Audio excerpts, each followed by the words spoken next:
Good evening, everybody. Now, dirty work, listen. My question is, just how dirty do you want to go? Because the dirty work I want to talk about tonight, I used to do in this very building in the 1980s. And this dirty work involved Catholic priests and virgins. It involved thousands of dollars of cash stuffed in envelopes. It involved matching Holden Toranas and Monaros, and it involved Ripple Sole desert boots being worn as dress shoes. And of course, the dirty work I'm talking about is videoing Italian weddings in the early 1980s. And I used to live here as well, in this building, down in the basement. So if you're a guy and you've used the toilets downstairs, where you're pissing, that's essentially where my futon used to be. And I used to emerge from the basement, 2 floors below you now, after having battled the thousands of giant cockroaches turned mutant by the photographic chemicals, up to the studio level, which is where the restaurant is now, ready to start a 14-hour day of pure hell. And it's not, wedding videos are not like today. We didn't have those compact cameras, the low light cameras. It was all VHS. So to get any kind of image indoors, we had to have an 800-watt light on a stick on the camera. And this thing would barbecue a chicken from 6 feet away. And after many decades of denial, I can finally admit that, yes, it was me that burnt the curtains of the Midland Reception Centre with the light. So, dirty work. This is how it went. You used to go off with the photographer, first to the bride's house. And back in these days, you used to have to get the bride getting ready. And Italian weddings of these times, that could involve the bride being fussed over by up to 8 bridesmaids. And that would mean 16 bunioned feet crowbarred into Sandler Easy Steps. And you're already hoping that this chip fire of a light is going to ignite the 20 litres of hairspray in this room already. Video of getting ready. Then you've got to get a video of her getting out of the house and into the car, and you've got to get shots of the relatives crying and waving. And then you've got to get a shot of the bride driving off and disappearing down the road. Then you throw all the equipment in the car and beat those fuckers to the church. So you can make sure that you get video of an Italian bride emerging from a wedding Tirana. Then you get that, sprint down into the church, right down to the altar, where the priest might decide that he wants to give you some instructions. And the priest will say, well, today we're going to be celebrating the union of Giovanni and Maria.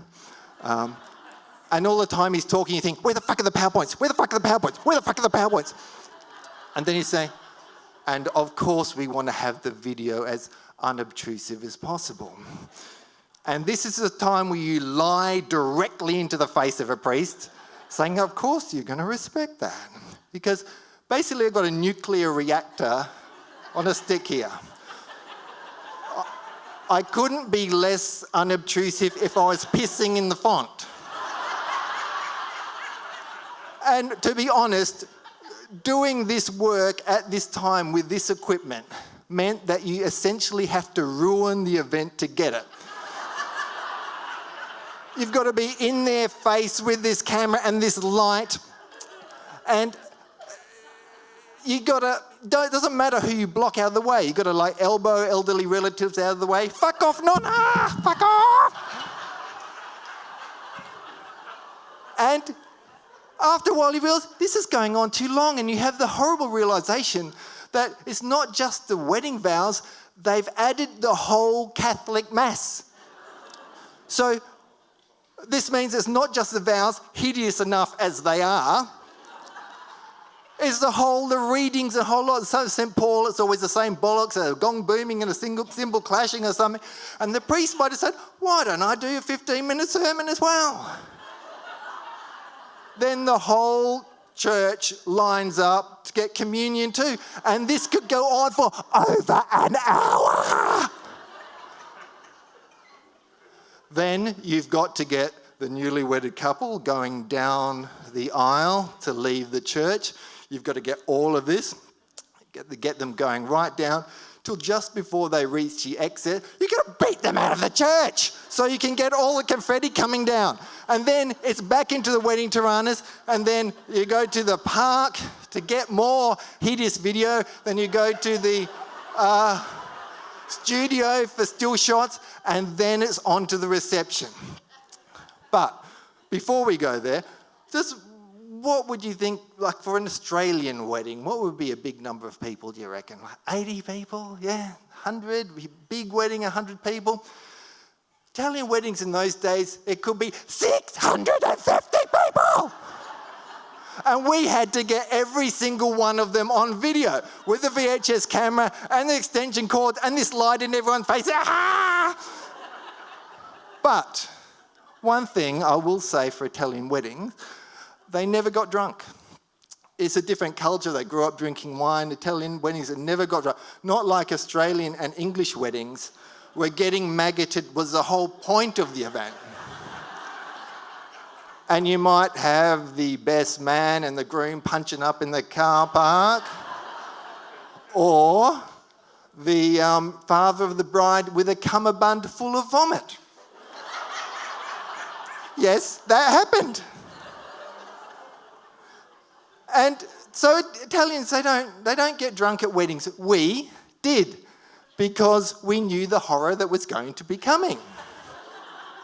And we used to drink grim, silent drinking like Russian sailors on a 2-hour shore leave, because we knew that in a few minutes there's going to be 200 people doing the birdie dance.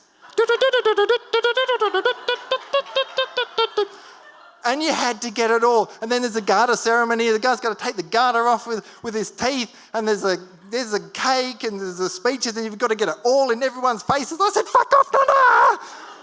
And this goes on until midnight. Finally, they're out of the door, into the wedding Tiranas, and they're off to the honeymoon. But I'm really sad to have to tell you, there's not even the worst bit. Because next day, we had to relive the whole thing, editing 3 hours of Italian wedding footage. So you do the whole thing again. You've got the bunions, and you've got the hairspray, and you've got the wedding Tiranas, and you've got the priest, and the gongs booming, and the single patch goes all over again.